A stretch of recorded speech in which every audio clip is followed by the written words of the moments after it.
everybody, what's up? KillJoy Jake here, and instead of having friends, I have horror movies. Today we're talking about the possibility of a Scream 6 coming sometime after Scream 5. Who's going to be doing it? Is it going to be Radio Silence? Is it going to happen in the first place? We're also going to be talking about Jenna Ortega and if she's the opening kill or not. We're going to get into all this in just a second, but first I'm going to need y'all to like this video and subscribe for more horror content. Also, make sure to hit that bell icon so you get a notification every time I upload. Do it now! Alrighty, now let's get into it. What's your favorite scary movie? Name it. We'll tear your soul apart. I'm Pennywise the dancing now. We're gonna get you. Oh, blood on the beast! God, don't do that. But sometimes death is better. So with the excitement of the new Scream film, everyone is wondering, will there be more in the future? Like, what is the future of this franchise after Scream 5? Co-director Tyler Gillette recently commented on this and said, "This new cast of characters is so wonderful. The legacy cast, they're so wonderful. I think what we discovered, and what screenwriters Guy Busick and James Vanderbilt did, is they found a real reason for the next story to exist. We know that there is more gas in the tank. There are more stories to be told in Woodsboro and about these characters for sure." I say that with just about every sequel to a horror film. If you have no reason to exist, then it kind of makes the whole movie fall flat. And the fact that the directors and the screenwriters have taken that into account with this new film, it makes me think that this one is going to do very, very well. Unfortunately, at the end of the day, it all kind of comes back to did this film make money or not? Did it make a really big splash in this massive infinity pool of movies that we have nowadays? And unfortunately, that wasn't really the case with Scream 4, which is why it's been over 10 years almost since we've seen a new Scream film. And in my opinion, the reason Scream 4 did so poorly was because they did not market the film well at all. The trailer did not get many views, they didn't really talk about it coming out or anything. This film is completely the exact opposite, which is why I think this one's going to do very well despite the fact that it's being released in January. As you might know, January is not exactly the best time to release your movie because typically that's where films go to die. Sometimes production studios get a hold of movies and then they don't end up turning out the way that they wanted to, so that what ends up happening is they just kind of release them in January. January is infamous for being this month when all these dump movies get released just to see if they'll make some money or not. But for the past few years, that has really been being debunked. I mean, there have been some really good January releases in the past couple of years, Underwater being one of them. I didn't love that film, but I think for a January release, it was really good. Scream 5 will hopefully break that stigma and be fucking phenomenal. If you go to Dimension Films' YouTube channel, they have the Scream 4 trailer up there, and it only has 400,000 some views. The new Scream 5 trailer has 15 million views and it's only been out for a little over a month now. There is way more hype for this fifth film than the last one. I think that it's going to do very well and hopefully we can see a whole new trilogy with our Radio Silence buddies. Tyler Gillette clearly has some kind of idea that stems off of this new one. I hope that it comes into fruition sometime soon. I haven't even seen Scream 5 yet, but I love Radio Silence and I love just about everything they've made in the past. If you watch my podcast series right now, I'm talking about all the VHS movies, then I'm moving into all their movies after VHS. I'm very excited to talk about all those movies. I have some really special guests coming on the podcast. You're not going to want to miss those videos. But another thing that was recently pointed out to me was something about Jenna Ortega's character, Tara. Now from the trailer, we kind of get this vibe that maybe this opening scene of the trailer is quite literally the opening scene of Scream 5. Now I remember watching the trailer for the first time and thinking to myself, why would they put that in there?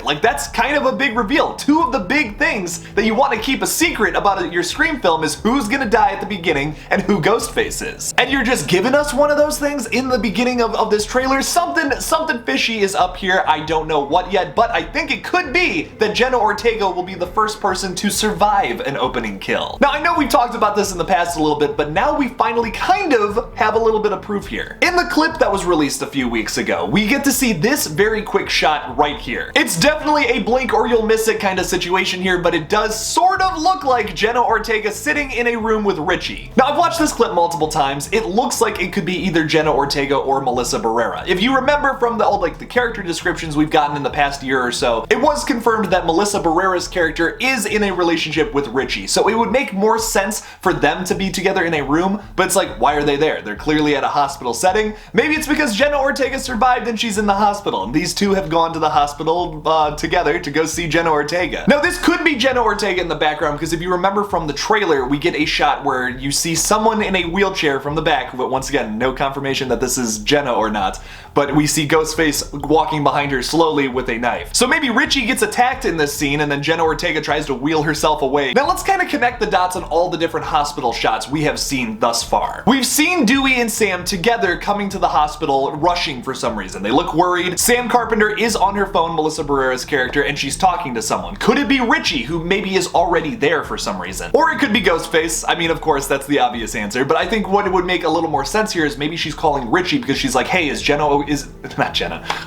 Is Tara okay? Like, hey, Richie, what's going on? And maybe he's like, oh yeah, everything's fine, but like, I'm secretly Ghostface, but like, don't tell Sam. What? So that's why I'm kind of thinking like maybe like Richie gets attacked by Ghostface while he's there with Jenna Ortega. Maybe he like gets her in a wheelchair or something, and then suddenly out of nowhere Ghostface attacks before Sam and Dewey can get there. Maybe Richie gets attacked, not killed, because I don't think he gets killed yet. I mean, I definitely think he's gonna get murdered like later on in the movie. I don't think he's making it through this movie, I'm gonna be honest. That's just my prediction. But then Jenna Ortega is wheeling herself away as suddenly Sam and Dewey run around the corner, and then Dewey has that little fight with Ghostface. We kind of see a little bit of that in the trailer too. I do want to say real quick that that is all just speculation, a total theory of mine of how this scene could play out. We've seen multiple shots of these people like at the hospital. There's clearly some kind of scene that's going to go down there. This is just my interpretation of like just kind of loosely connecting the dots of all the different shots from the trailer and from this clip. Now theoretically, let's say I'm right. So let's say like yes, there is an opening attack scene, but Jenna Ortega's character does not die. She's taken to the hospital. Ghostface runs away because he sees cop lights or something, like cop cars coming in the distance. Jenna Ortega survives. Whenever we cut back to the hospital and Richie's there and all that, this all happens that I just said, that all that unfolds. Could somebody, one of our main characters that I've talked about here, we got Dewey, we got Sam, Tara, and Richie all at the hospital, could one of them die in this scene? Now I still got my money on the fact that Richie is Ghostface, which is why I think he's gonna get attacked in this scene by whoever the other Ghostface is,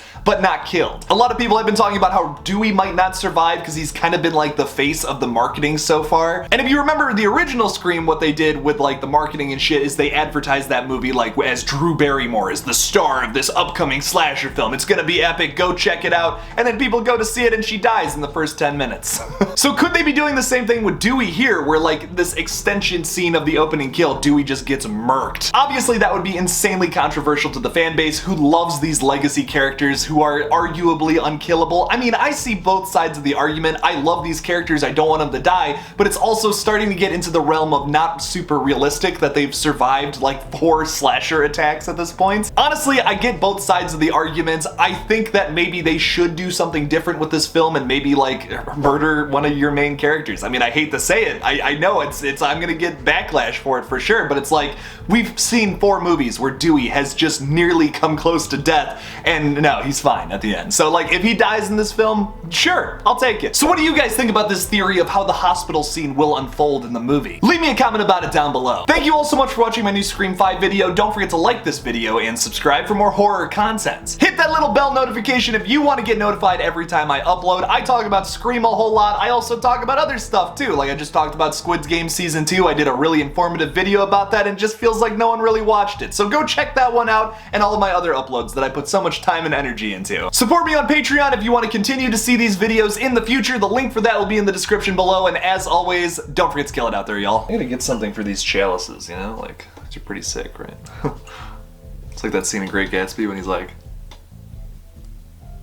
oh, pinky's up. Yes, delicious, tasty wine. It's not wine. I can't say that on YouTube. There's literally nothing in that glass.